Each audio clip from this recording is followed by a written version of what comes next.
Hello विद्यार्थियों, प्रिय विद्यार्थियों, मैं दीपक कुमार शुक्ला आपके सामने फिर एक नया वीडियो लेकर के उपस्थित हुआ हूं। काफी पिछले वीडियो मैंने आपको जैसा कि बतलाया था, धनुष भंग कक्षा 10 का बहुत ही महत्वपूर्ण पाठ है। इस पाठ से ज्यादातर एक पद्यांश आता है, उस पद्यांश की हमें संदर्भ सहित व्याख्या करनी पड़ती है। तो जो पिछला में मैंने बतलाया किस प्रकार से श्री राम जी जब धनुष तोड़ने के लिए जाते हैं तो बोली चतुर सखी मृदुवानी वाला बतलाया था, और ये वाला पद कई बार बोर्ड परीक्षाओं में आया है। आज आप पढ़ेंगे किस प्रकार से आज धनुष खंडित करते हैं श्री राम जी। आज धनुष टूट जाता है, और इसके पहले वाला जो पद है, जब श्री राम जी पहुंचते हैं धनुष तोड़ने के लिए, और उस समय जानकी जी की जो स्थिति रहती है, तुलसीदास जी लिखते हैं, देखी विपुल विकल वैदेही निमेष विहात कल्प समते ही त्रसत बार बिनु जो तनु त्यागा मुझे करें का सुधा तड़ागा का बरसा सब कृषि सुखाने समय चूक पुनिका पछताने अस जिय जान जानकी देखी प्रभु कुल के लख प्रीत विशेषी। तो इस प्रकार से जब श्री राम जी को लगता है, श्री राम जी निर्णय कर लेते हैं कि अब मुझे जाकर के शिव धनुष को तोड़ना ही है। क्यों? क्योंकि जानकी जी बड़ी उत्सुक होती हैं, उनका मन अधीर हो उठता है। इसलिए वो कहते हैं कि काबर सा सब कृषि सुखाने समय चूकी पुनि का पछताने। ऐसी वर्षा का क्या लाभ जब सारी कृषि सूख जाए, और त्रसति बारी बिनु जो तनु त्यागा। अगर जो कोई प्यास से व्याकुल व्यक्ति अपने प्राणों को त्याग दे और इसके बाद फिर उसे अमृत रूपी कुंड में भी डाला जाए, तो उस अमृत का कोई महत्व नहीं होता है। उसी प्रकार से श्री राम जी सोचते हैं कि का वर्षा सब कृषि सुखाने। ऐसी वर्षा का क्या लाभ जब कृषि सूख जाए, इसके बाद पानी बरसे तो उसका क्या लाभ होता है? कोई लाभ नहीं होता है। समय चूक पुनिका पछताने। अगर जो अब मैंने धनुष को तोड़ने में विलंब किया और जानकी जी के अगर जो प्राण पखेरु उड़ गए, तो जिसके लिए मैं धनुष तोड़ने आया हूं, तो जब वो ही नहीं रहेगा धनुष तोड़ने का क्या मतलब? तो अब श्री राम जी चलते हैं।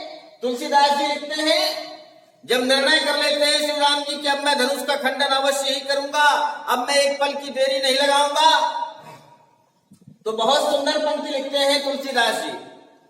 वो कहते हैं कि गुरु ही प्रणाम मन ही मन कीन्हा अति लाघव उठाई धनु लीन्हा। तो श्री राम जी अपने गुरु विश्वामित्र की मन ही मन चरण वंदना करते हैं कि गुरु ही प्रणाम मन ही मन कीन्हा। अपने गुरु को अपने मन ही मन श्री राम जी प्रणाम करते हैं, और प्रणाम करने के साथ ही तुलसीदास जी के पास वर्ड नहीं रहता है। कितना समय लगा धनुष उठाने में नहीं लिखते हैं, वो एक शब्द लिख देते हैं, अति लाघव उठाई धनु लीन्हा। अति लाघव, बहुत ही कम समय लगता है। अति लघु, लघु से भी लघु समय, बहुत कम समय, क्षण भर का समय भी नहीं लगता है, और श्री राम जी उस शिव धनुष को उठा लेते हैं। और जब शिव धनुष उठाते हैं तो क्या होता है कि दम क्यों दामिनी जिन जब लाया हूं पुनि नभ धनु मंडल सम भयहूं। और जिस समय शिव धनुष को उठाते हैं श्री राम जी, तो दम क्यों दामिनी जिन जब लय यानी बिजली जैसी कड़क उठती है, बिजली की कड़क के साथ जो है बिजली चमकने लगती है, और पुनि नर धनु मंडल सब भया। और जैसे आसमान में, आकाश में पहले प्रकाश दिखाई देता है, इसके बाद ध्वनि सुनाई देती है, तो ऐसे ही एक जोर से बिजली की कड़कड़ाहट की ध्वनि होती है, और वह ध्वनि सारे नभमंडल में फैल जाती है। और जब ध्वनि नभमंडल में फैल जाती है तो क्या होता है कि लैते चढ़ावत खैचत गाढ़े, काहू न लखा देखी सब ठाढ़े। श्री राम जी उस शिव धनुष को लेकर के उसकी प्रशंसा चढ़ाते हैं, उसकी डोरी चढ़ाते हैं। और जब श्री राम जी धनुष को उठा करके उसकी डोरी चढ़ाते हैं तो उस सभा में उपस्थित जितने राजा महाराजा थे कोई बैठा नहीं रह गया, सारे के सारे अपनी अपनी सीट से, अपने अपने सिंहासन से उठ करके खड़े हो जाते हैं। तो लैते चढ़ावत खैचत गाढ़े, काहू न लखा देखी सब ठाढ़े, तेहि छन राम कि तेहि छन राम मध्य धन तोरा, भरे भुवन धुनि घोर कठोरा। और उसी समय श्री राम जी उस सिंह धनुष को मध्य से, बीच से तोड़ देते हैं, और जब धनुष टूट जाता है तो क्या होता है, सारे भुवनों में उस धनुष के टूटने की कठोर ध्वनि भर जाती है। और जब सारे भुवनों में धनुष के टूटने की कठोर ध्वनि गुंजायमान होती है तो फिर आगे सवैया लिखते हैं, तुलसीदास जी छंद लिखते हैं कि भरे भुवन घोर कठोर, रव रवि बाज तज मार्ग चले। तो जब वो कठोर ध्वनि उत्पन्न होती है तो जो रव यानी पक्षी और रवि माने सूर्य, और वह सब अपने अपने मार्ग से छोड़ करके अलग हो जाते हैं, मार्ग भटक जाते हैं। तो भरे भुवन घोर कठोर, रव रवि बाज तज मार्ग चले, चिक्करहि दिग्गज ढोल मही अहि कोल कूरुम कलमले। दसों दिशाओं के जो हाथी रहते हैं, जो पशु पक्षी रहते हैं, वह सारे के सारे जो है चिघारी मार करके इधर उधर भागने लगते हैं। और फिर क्या, उस कठोर ध्वनि से क्या होता है कि सुर असुर मुनि कर कान दीन, सकल विकल विचारहि, को दंड खंड हूँ राम तुलसी, जयति बचन उचारहि।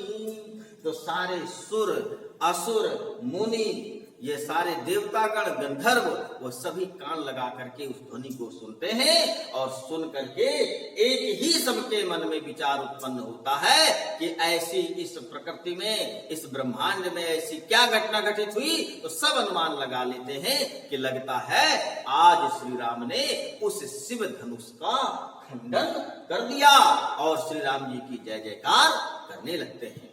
तो आप लोगों ने, यह है मैंने धनुष भंग का ये छोटा सा अंश आपको डिक्टेट करके, वर्णित करके बतलाया। अब आपको ये समझना है कि कक्षा 10 की जो बोर्ड परीक्षा होती है उसमें जो पद्यांश दिया होता है, उस पद्यांश को हम लिखते कैसे हैं, उसको हमें कैसे डिक्टेट करना है, कैसे हमें अपनी कॉपी पर लिखना है, उसके विषय में आपको समझाने जा रहा हूं। तो अभी आपको मैंने पद समझाया, पद का अर्थ बताया, उसकी व्याख्या बताई। अब हमें कॉपी पर कैसे लिखना पड़ता है, अच्छे अंक यदि हमें अपनी बोर्ड परीक्षा में लाने हैं तो सबसे पहले हम पद्यांश को डॉट डॉट करके ऊपर लिखते हैं। इसके बाद में हम एक हेडिंग डालते हैं संदर्भ।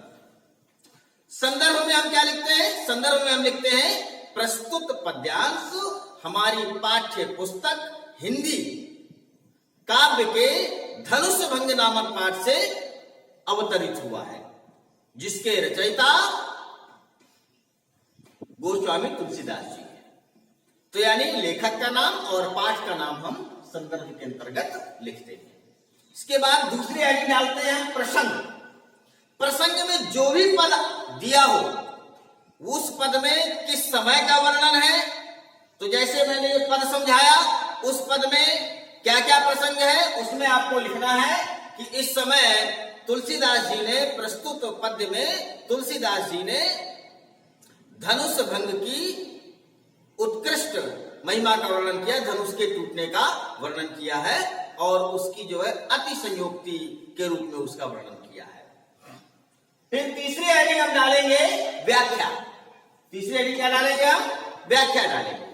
व्याख्या के अंतर्गत हम पूरे पद का अर्थ लिखते हैं। जितनी लाइनें अंडरलाइन करके देते हैं वो बोर्ड परीक्षा में जो पद आएगा उस पद में नीचे अंडरलाइन कर देते हैं कि इन पंक्तियों की व्याख्या लिखनी है। तो जितने पंक्तियों में अंडरलाइन हो, जितनी पंक्तियों में नीचे लाइन खींची हो, उन पंक्तियों की आपको व्याख्या लिख देनी है। फिर जो सबसे महत्वपूर्ण अंग होता है जो 1 या 2 नंबर में आता है बोर्ड परीक्षा में, वो आता है, चौथी हेडिंग आती है आपकी काव्य सौंदर्य के तत्व।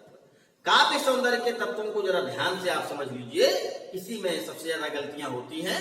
काव्य सौंदर्य के तत्वों में हमें क्या क्या चीजें रखनी पड़ती है? सबसे पहले तो हमें भाषा लिखनी पड़ती है, कोई भी पद हो, ठीक है। अब जैसे मान लीजिए तुलसीदास जी की पद से आया, तो तुलसीदास जी की भाषा हम सबको पता है कि अवधी भाषा है, तो सारे पदों में भाषा उनकी अवधी ही लिखी जाएगी, कोई भी पद आ जाए।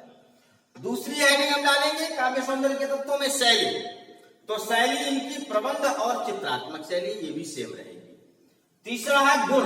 गुण इसमें ओजस्वी, ओजता का गुण है। और रस, रस में इन्होंने श्रृंगार और अद्भुत 2 रसों का प्रयोग किया है सभी पदों में तुलसीदास जी ने। और फिर छंद, अगली हेडिंग डालेंगे। छंद के अंतर्गत चौपाई और सवैया, ये सवैया छंद है नीचे, तो इसमें जो है आपके चौपाई है तो चौपाई छंद, अगर जो सवैया आ जाता है तो सवैया डाल देना है, नहीं तो ज्यादातर चौपाई और दोहा और सवैया का प्रयोग तुलसीदास जी ने किया है। और शब्द शक्ति में अभिधा और लक्षणा। शब्द शक्ति में क्या हो जाएगा? अभिधा और लक्षणा इनकी शब्द शक्ति। तो काव्य सौंदर्य के तत्वों के अंतर्गत ये सारी चीजें हमें रखनी पड़ती है। आशा करता हूं आप लोगों को ये वीडियो पसंद आया होगा। धन्यवाद।